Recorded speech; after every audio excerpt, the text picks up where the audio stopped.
2024 সালের 9 আগস্ট ভোর রাতে এই আরজিকর মেডিকেল কলেজে ঘটে যায় সেই নারকীয় ঘটনা এবং যে ঘটনাকে কেন্দ্র করে 2024 সালের 14ই আগস্ট এবং 15ই আগস্টের সন্ধিক্ষণে স্বাধীনতা দিবসের ঠিক প্রাক্কালে রাত দখলের ডাক দেওয়া হয় এবং সেই রাত দখলকে ঘিরে যখন গোটা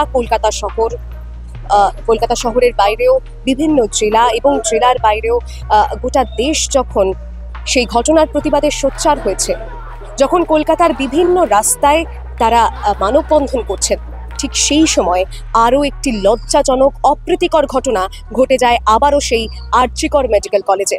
একদল দুষ্কৃতী এই আরজিকর মেডিকেল কলেজের গেট ভেঙে সেখান থেকে ঢুকে পড়ে এবং আমার ক্যামেরা পার্সনকে আমি দেখাতে বলবো যে একেবারেই আরজিকর মেডিকেল কলেজের গেট থেকে ঢুকেই যে অভয়ার মঞ্চ তৈরি ছিল সেই সময়ও, সেই অভয়ার মঞ্চ তারা ভাঙার চেষ্টা করে এবং সেখানে ভাঙচুর চালায়। রীতিমতো সেখানে যে চেয়ার টেবিল ছিল সেইগুলোতে পর্যন্ত ভাঙচুর চালায় সেই দুষ্কৃতীর দল। এরপরে এইখানে ভাঙচুর চালানোর পর এরপরেই তারা চলে যায় কিন্তু একেবারেই এমার্জেন্সি গেটের দিকে। এই এমার্জেন্সি বিল্ডিং এর যে গেট, সেই গেট আমি দেখাতে বলবো আমার ক্যামেরা পার্সন শৌক্তিককে। এই যে এমার্জেন্সি গেট অর্থাৎ জরুরি বিভাগের যে কোলাপসেবল গেট, সেই গেট ভেঙে কিন্তু সেই দুষ্কৃতীর দল ঢোকার চেষ্টা করে, সেই গেট ভাঙার চেষ্টা করে তারা এবং সেই গেট ভেঙে তারা ভেতরে ঢুকে রীতিমতো তাণ্ডব চালায় সেখানে, তেমনটাই কিন্তু অভিযোগ উঠেছে বারবার করে।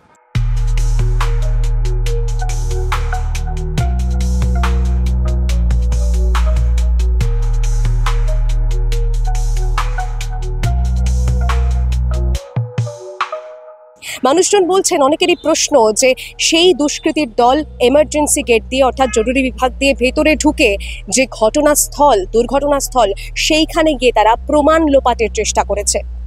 কিন্তু এবছর ছবিটা কিন্তু একেবারেই অন্যরকম। আজ আবারও সেই 14ই আগস্ট, আবারও আগামীকাল রয়েছে 15ই আগস্ট, আবারও সেই স্বাধীনতার দিবসের প্রাক্কাল এবং সেই প্রাক্কালে আবারও কিন্তু সেই রাত দখলের ডাক। তবে সেই রাত দখল যখন চলছে গোটা কলকাতা শহর জুড়ে, যাদবপুরে চলছে, শ্যামবাজারে চলছে, বিভিন্ন জায়গায় যখন সেই রাত দখল চলছে, তখন কিন্তু আরজিকর মেডিকেল কলেজে কড়া নিরাপত্তায় রয়েছে। কলকাতা পুলিশ যেমন একদিকে রয়েছে সেই নিরাপত্তায়, সেই সঙ্গে রয়েছে সিআরপিএফ।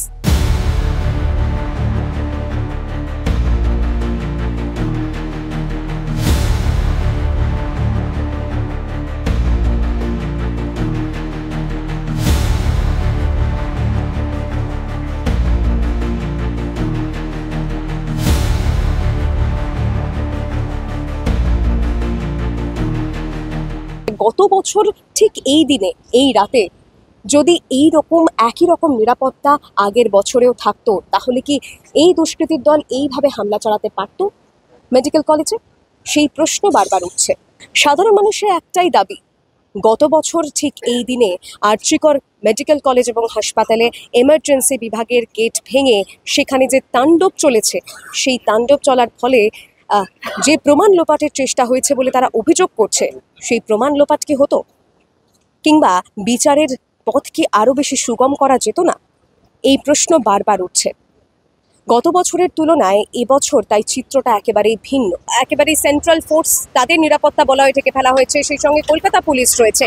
তবে গত বছর অর্থাৎ 2024-এর 14ই আগস্ট কি এই চিত্র ছিল? আমি সেই বিষয়ে কথা বলবো। আমার সঙ্গে দ্য ওয়ালের সাংবাদিক রফিকদা রয়েছে। রফিকদা, তুমি আগের বছর এই 2024-এর 14ই আগস্ট যখন রাত দখল হচ্ছিল, সেই সময় তুমি একেবারেই রাত দখলে সামিল ছিলে, সেখান থেকে তুমি একেবারেই চিত্রটা দেখিয়েছো তুমি ওয়ালের দর্শকদের, এবং সেই সঙ্গে সেই সময় যখন আরজিকর মেডিকেল কলেজের ভাঙচুরের ঘটনাটি হয় এবং অপ্রীতিকর ঘটনা ঘটে যায়, সেই সময় তুমি শিফট করে যাও ঠিক এখানে, এবং এখানে তুমি ঠিক কি চিত্র দেখেছিলে? গত বছর যে চিত্র ছিল এই বছর একেবারেই কি অন্যরকম?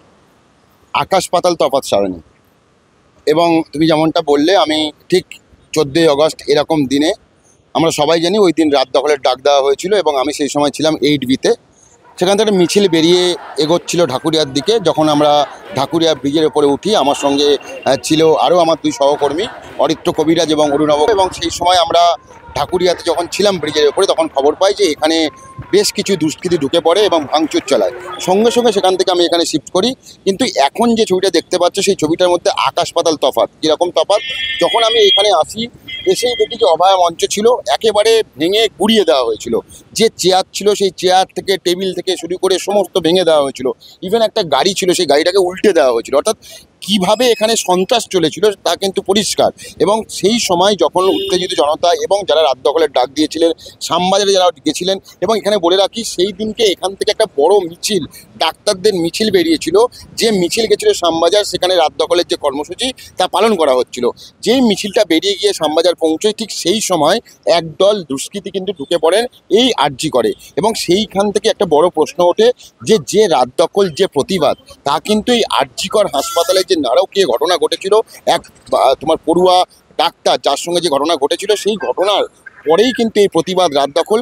কিন্তু যে বিষয়টা যেখানে হচ্ছে ঘটনাস্থল, সেই ঘটনাস্থল কিন্তু পুলিশ প্রোটেক্ট করতে পারেনি, এবং তার জন্যই আমরা সেই ছবি দেখতে পেরেছিলাম। আজকের যে ছবিটা দেখছি সেই ছবিটা যদি আমার মনে হয় যে আমরা আগে থেকে দেখতাম, বা 2024 সালের 8ই অগাস্ট বা 9ই অগাস্ট বা 14ই অগাস্ট, তাহলে হয়তো আজকে আমাদের এখানে দাঁড়িয়ে এই ভিডিও বা এই বিষয়টা আজকে কিন্তু তুলে ধরতে হতো না। এবং একদমই তাই। তো সেই জায়গা থেকে যেমন তুমি বললে, যখন আমি এখানে আসি, তুমি যে এই রাস্তা দেখতে পাচ্ছ, আমি বলবো সত্যিকে দেখাতে, ঠিক এইখানে পুরো পুলিশ, মানে এত এত পুলিশ এসেছিল কলকাতা পুলিশের তরফ থেকে, এবং একদিক থেকে ইট বৃষ্টি চলছিল, পুলিশ কাঁদানে গ্যাস ছুটছে, একটা অন্যরকম পরিস্থিতি শুরু হয়ে গেছিল।